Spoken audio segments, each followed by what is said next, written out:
Hey y'all, welcome to this week's show. Hope everybody's having a wonderful new year. The trio for today will be a bit of a shorter entry than usual.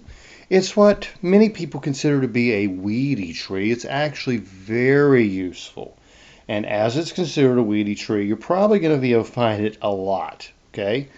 Um, I can think of like where I am right now. I'm down the sand hills of North Carolina dealing with a family issue. And if I go down to the railroad tracks, I can find plenty of this. On the way between my home and here in Wilkes County, Catawba County, oh, so many. I mean, down around Statesville, I could just keep going. Davy Davidson, my whole route. I could probably spot 500 of these trees in every county.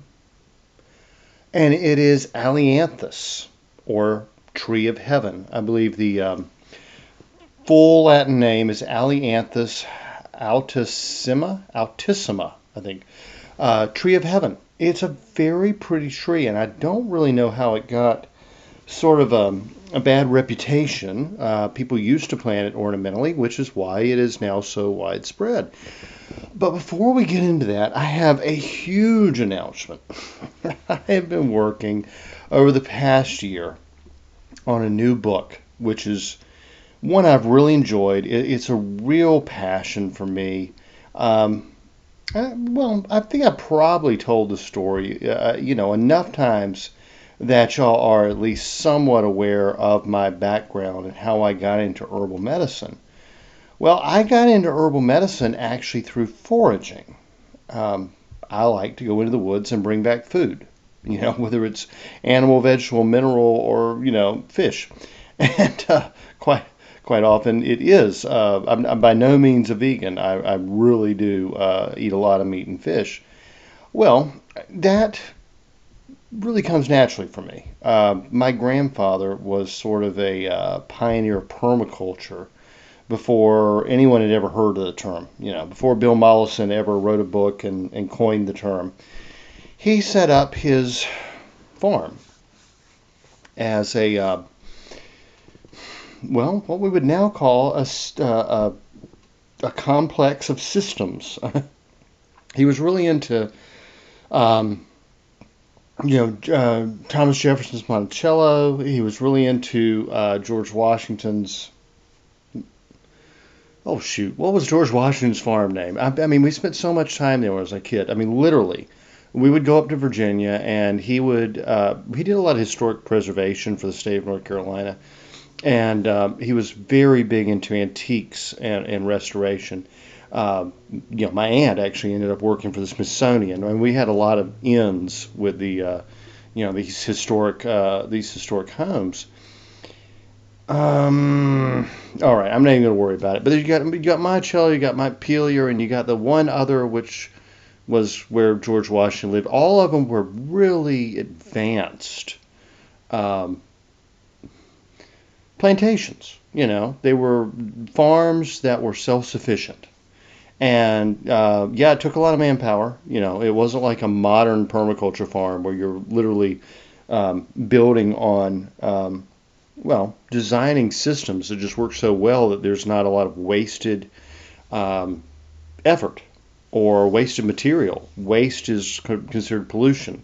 We recycle everything in permaculture. But, he really had this mindset, and he was a prepper before there were ever preppers, okay?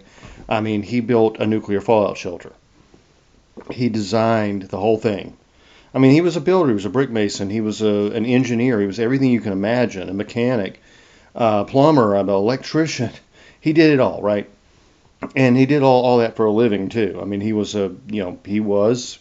that kind of man that I aspire to be. He had a workshop that anything could be fixed or made. That's the bottom line. But I mean, he had things set up so that the nuclear fallout shelter had this huge lead-lined door. It had its own air and water filtration system, hand pumps, electric generators that could actually be cranked by hand. I mean, he got a lot of stuff for Army surplus, but he designed a lot of stuff too. It was just incredible, just absolutely incredible. But on that farm, every plant that was grown either went to the family or to eat or to an animal. The manure went back into the fertility of the soil. Everything was arranged to reduce work so that he could replicate some of the designs of Monticello and such without having to have 100 slaves or something. I mean, it was the family of 5 kids could run this entire. I guess the main farm was about 50 some acres, and then he had tons of woods. He was a timberman. He cut timber. He was a sawmiller. He built houses. What didn't he do? He was a politician. He was a game warden. He was a justice of the peace. I mean, talk about big shoes to fill. You know what I mean? But on his property, he had edible landscaping. That was something he really prioritized. He had this beautiful, southern plantation. The house, everything was brick. It wasn't, the white. Well, he did have white columns, but it was a brick with white columns. You can picture it in your mind. It wasn't exactly Terra from Gone with the Wind. It was a little smaller than that, but the landscaping was incredible. I mean, he used arbors and willow trees to create a natural air conditioning in the backyard, so you could sit on the porch and it'd be 110 degrees in the eastern North Carolina summer, and you'd be sitting back there and you feel like you're in an air conditioned room. I mean, it was incredible the things he did. He had little ponds and just amazing, right? Big old brick barbecue with picnic tables and a little fish pond beside it, and you could sit there and eat big old watermelons that he grew, in the summertime, and it would feel like it was cool. But in the wintertime, it was surrounded by these large, like I said, he was a brick mason. He built walls around it to be wind blocks, so we could be out there and have oyster roasts and not even be cold in January. It's just, And my grandmother was very much the same way with all that she did. Preserving food and cooking, and it was a self-sufficient farm, and that was the informative experience of my life, was essentially growing up on a self-sufficient farm. That's why I write the way I do now about the subjects I do. But he was really into edible landscaping, and earliest memories, before I could even really walk very far, my mom would pull me around in a little red wagon around the farm, and we'd just pick everything. There were apples and pears and peaches. There were pecans and black walnuts. There was a million, every kind of edible plant was either in the garden or used as landscaping. And so I kind of had this idea from a very early age that you just walk out in the backyard and pick something and eat it. To me, that was perfectly normal. Apparently it isn't to most people. My mom was not a hardcore forager by any means, but she knew what was growing on the farm, and she would just take me around, and we'd pick a little of this and a little of that. I think the first wild plant I really learned was sheep sorrel. Sheep sorrel is a member of the sorrel family. The leaves are very edible. They're a nice salad green. You can make a soup out of it. The stems are sour with a little bit of sweetness, so if you like Sour Patch Kids or lemon bombs or whatever, you'd love to chew on some sheep sorrel. Got into that, from the earliest age I can remember. Another memory, maybe 10 or so, I'm out there in the field with my grandmother, and we're harvesting mustard greens. And between the garden and the horse pasture was a wild area. Of course, my grandfather did rotational grazing. He would do a paddock shift system, so he'd let things grow up over here. Then the horses could go in and have all kinds of free food. He'd let things grow up where they were, he'd bring them back, and they'd have all kinds of free food, Growing there was a plant that looked just like what we were harvesting in the garden, and I asked my grandmother about it, and she said, well, that's wild mustard. And I said, well, why do we pick the mustard in the garden, but we don't pick the wild mustard that's just 4 feet away from us? I'm a kid, and she's like, well, it's a little tough and it's a little bitter, so we stick with the garden mustard. So obviously, you all know me, Next time I'm out there by myself, I go and start eating the wild mustard. Yeah, it was a little tougher. It was a little peppery. I mean, I loved it. I mean, I fell in love with it. That flavor. By the time I was 14 or so, I would say I was like a really accomplished forager.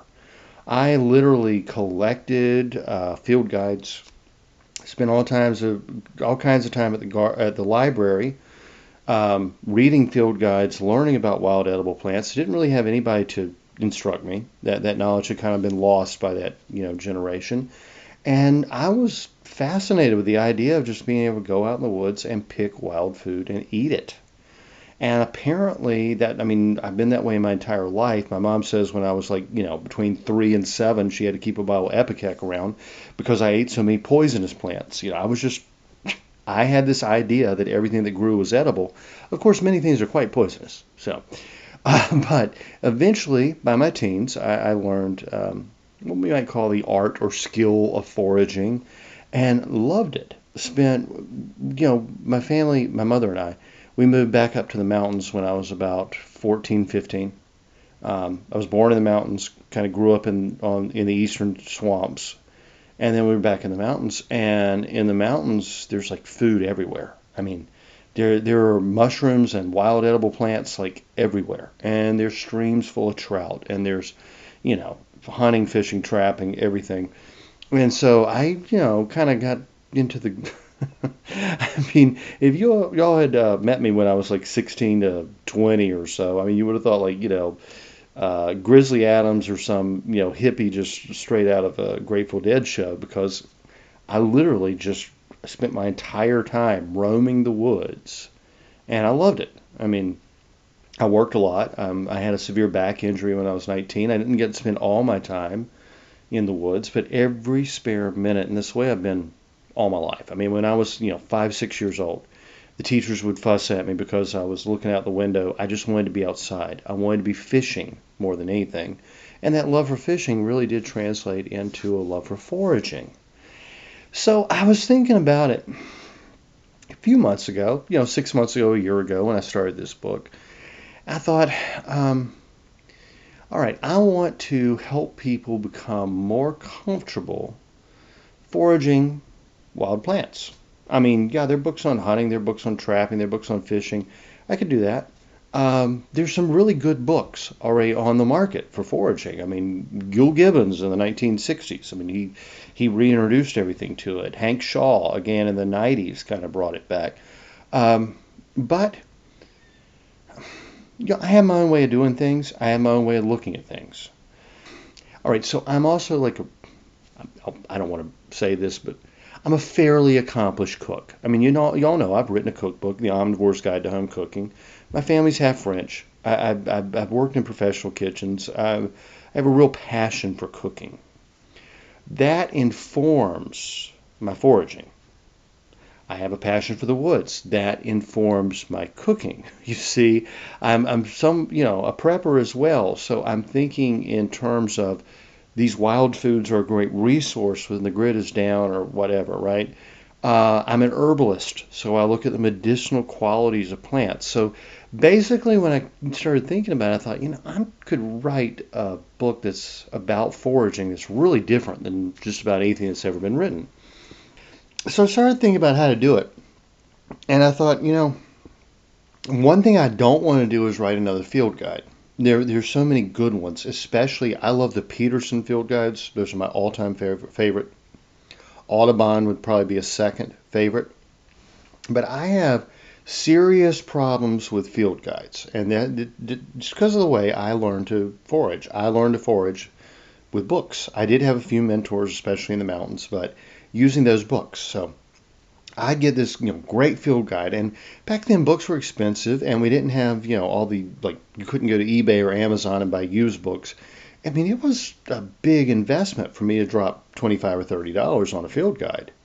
I mean, that was, for, teenage kid in the 90s, at least in my family, that was a big investment. So I got a lot of them from the library and such, and they might be older ones from the 60s and 70s. But whether they were older or new, the pictures of the plants never looked right. You